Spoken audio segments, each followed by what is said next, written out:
روزی که این اتفاق افتاد همکارا داخل دفتر نشسته بودن، عده‌ای از بچه‌ها وسط حیاط، چون زنگ تفریح بود، ما هم اینجا کنار پنجره وایساده بودم، داشتیم با همکارا صحبت می‌کردیم.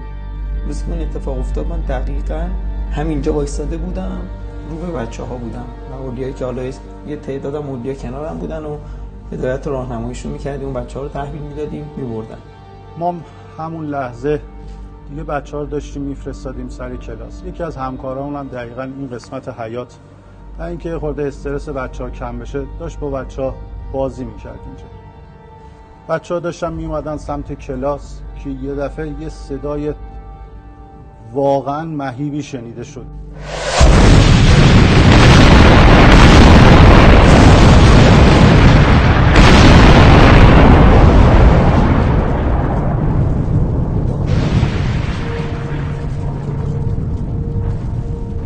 صدای اون انفجاری که یه طرف صدای جیغ بچه‌ها اصلا نمیدونستن چه کار کنن، کجا برن، هر کدومشون یه طرف میدویدن. به مزی که از در اومدیم بیرون، توی راهرو اومدم اینور، همکارامون که تو حیاط وایساده بودن با بچه‌ها بودن، دیدیم اومدن، این در رو باز کردیم، بچه‌ها اومدن تو، همه رو آوردیم جای پناه که باز جایی که ما فکر میکردیم احتمال داره دوباره بازم یه راکتی چیزی بزنن. بعد از اینکه این اتفاق افتاد یه تعداد بچه‌ها رو من اینجا آروم کردم، اومدم اینجا رو به بیرون. اول احساس میکردم که دانش آموز اونجا از ترسشه، شاید خوابیده، بریم بالا سرش که بیاریم. در رو باز کردیم، بچه‌ها رفتن که اون همکارم که تو حیاط بود یه دفعه زبونش بند اومده بود، با دست اشاره کرد اون قسمت حیاط. حقیقتش من برگشتم دیدم یکی از بچه‌هامون اونجا افتاده. گفتیم که بریم بیاریمش. آقای فلا رفت بالا سرش، رفتم بالا سرش. آقای بختیار روشن هم رفت، دیدیم همونجا تموم کرده بود، همونجا شهید شده بود. میله دکل مخابراتی که بالای تپه بود از شدت انفجار اومد و خورد سرش.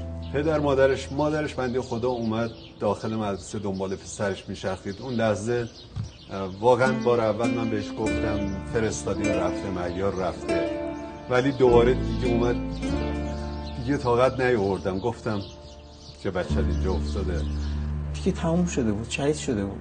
هر چقدر شیوه گریه زاری داد و فریاد، شهید شده بود. بعد از اون پدرش اومد، نتونستم به پدر بگم چون بچه رو برده بودن، نتونستم. پدرش گفتم برید خونه، فقط برید. هم تونستم خودم رو نگه دارم پیشش، گریه نکنم، دیگه گفتم بره خونه.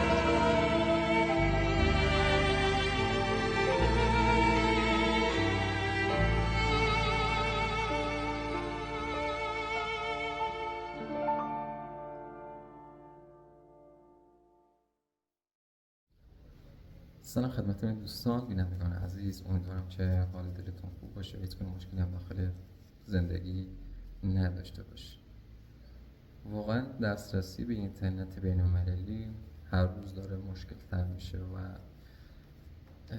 امروز به زور تونستم، به سختی تونستم که یک کانفیگ و فیلتر شکن پیدا کنم که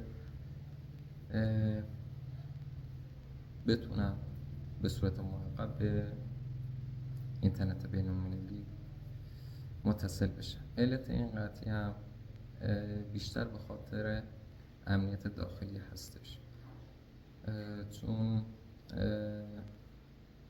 نیروهای امنیت و مسلح کشور نمیخوان که محل پرتاب موشک یا شهرهایی که از اون موشک پرتاب میشه رسانه‌ای بشه و داخل فضای مجازی پخش بشه.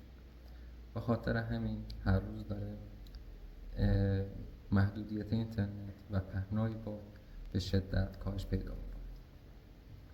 حرفایی که من دیروز در ویدیوی قبلی زدم متاسفانه به مذاق خیلی خوش نیومد و اون ویدیو رو دوست نداشتم و تا همین لحظه که 7 ساعت از ویدیو گذشته 31 نفر کانال رو ترک کردن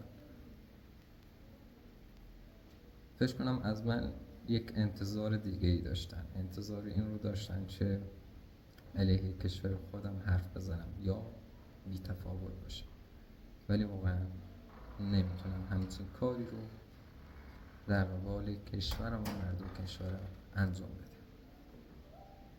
وقتی جنایت های جنگی رو من میبینم واقعا ناراحت میشم. بعضی از مردم چه حالا در کانال در یوتیوب فعالیت میکنن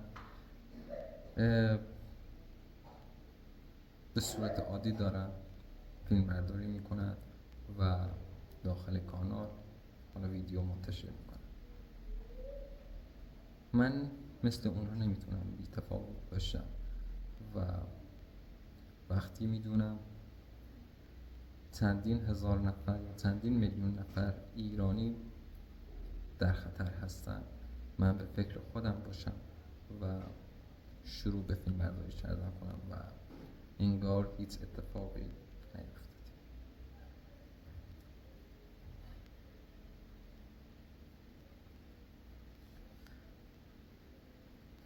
در اول ویدیو کلیپی رو مشاهده میکنید که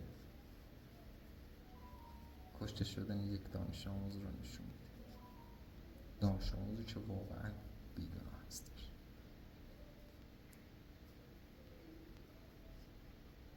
حملات موشکی به بیمارستان و مدارس طی این روزها واقعا زیاد شده. تعداد معلمایی که کشته شدن به بالای 200 نفر میرسه.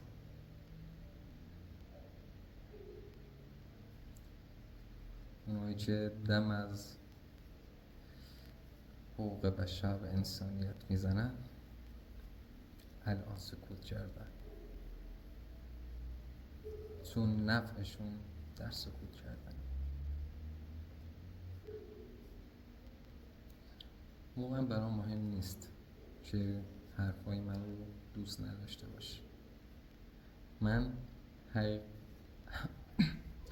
حقیقت ها رو میگم.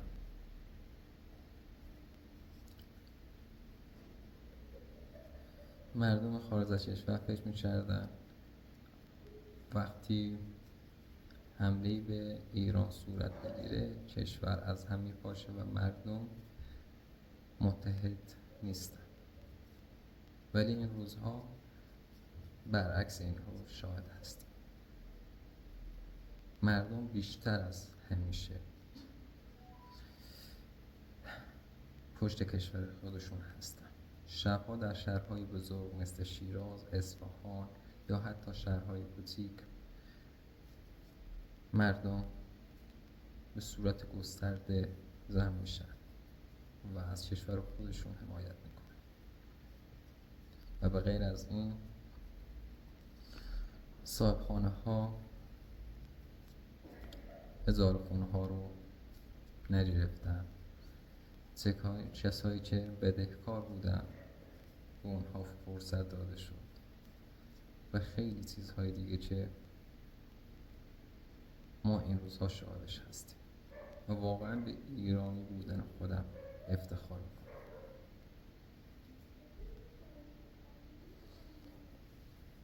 وضعیت سختی هستش. میدونم همونطور که در کشور من مردم اذیت میشن از شرایط جنگی، در کشور اسرائیل مردم هم اذیت میشن و واقعا دوست ندارم کسی اذیت بشه.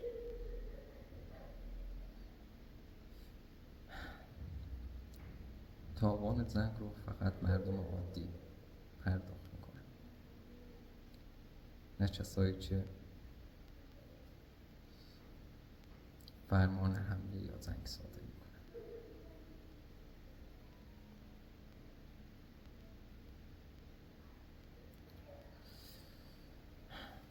خبر رسیده که نیروهای تجزیه طلب که در غرب کشور من حالا قرار دارن میخوان به صورت زمینی وارد کشور من بشن و یک جنگ داخلی رو و زمینی رو شروع کنن. به خاطر همین بیشتر مردم اشرار حتی داخل همین سردشت، کسایی که آمادگی کافی دارن و آشنایی با اسلحه جمع دارن، برای همچین لحظه‌ای ثبت نام کردن و اگر در صورت ورود اونها به مرز کشور مسلماً اونها وارد عمل میشه.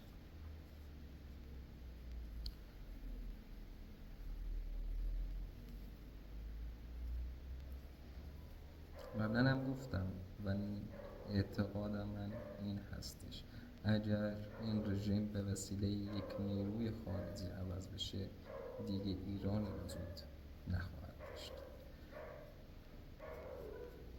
استان کردستان خواستار جدایی میشه، استانهای تبریز، آذربایجان و خوزستان، سیستان و بلوچستان که داخل اونها عناصر که از اطلاع وجود داره خواستار جدایی میشن و واقعا دیگه اسمی از ایران باقی نخواهد.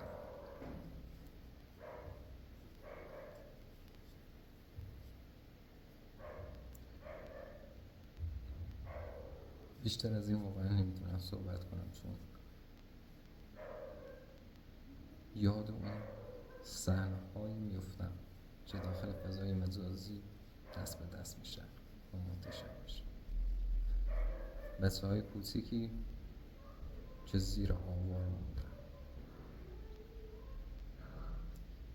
کوچکترین شهیدی که این روزها ما دادیم یک کودک 6 ماه بود،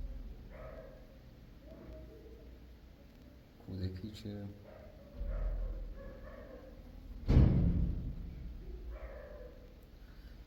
اصلا نمیدونست زنگ چیه.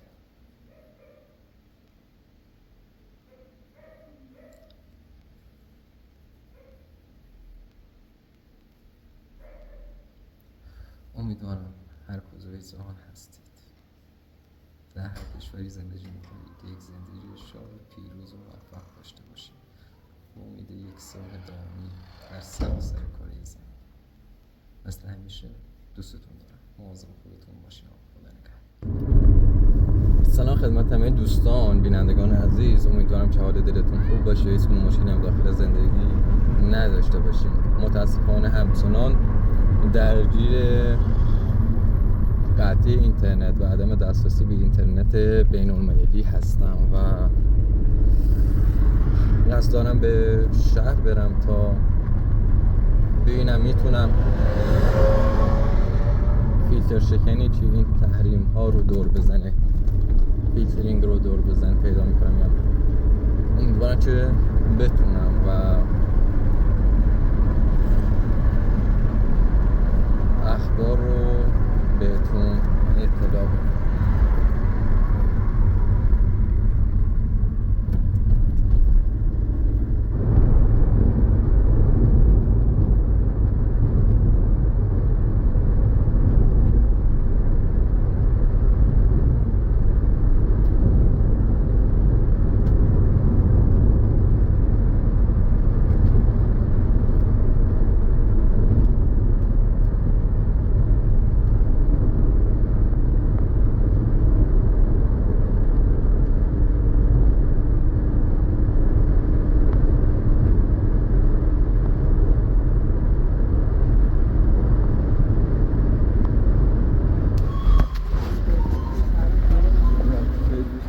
خب اکثر موبایل فروش ها و اینجور چیزا دستگاه فیلتر شکن داره. کنم یک چی این ور باشه. سلام علیکم. سلام علیکم. یا الله. همون حالتون خوبی؟ چیکین؟ فیلتر شکن میتونم؟ نه.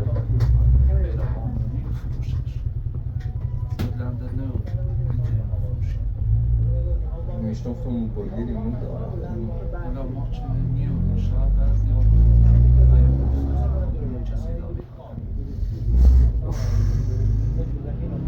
دست دادن خیلی ممنون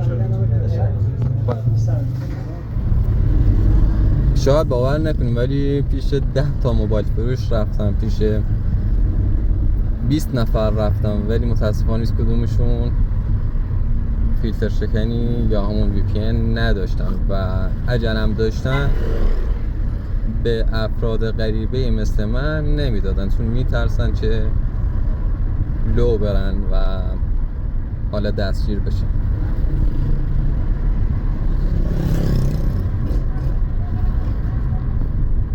امیدوارم که هر چه زودتر این شرایط تموم بشه.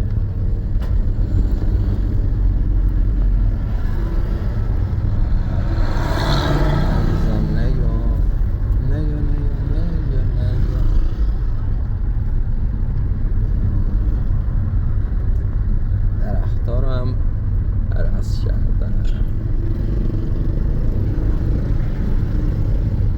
بریم داخل کافه ناصر ببینیم اونجا میتونیم فیلتر شکنی پیدا کنیم یا نه. اگرم نه برگردیم بریم خونه. هی روزگار هونت خراب.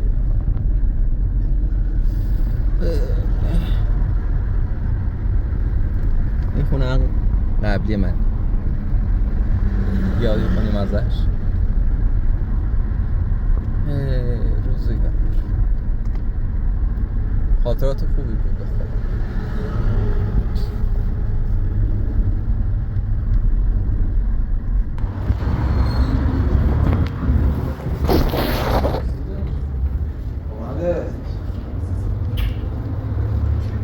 خوبی؟ حالت خوبه؟ خوشی سلامتی؟ خوبه. خبر چیکار می‌کنی مهندس؟ داوودی. قربونت ازم. چه خبر؟ چیکین؟ چیکین؟ خیلی خشن.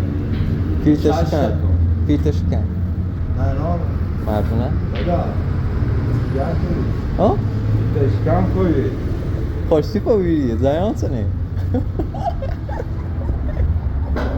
خوبه. شب شد و هنوز نتونستم VPN یا همون فیلتر شکن پیدا کنم و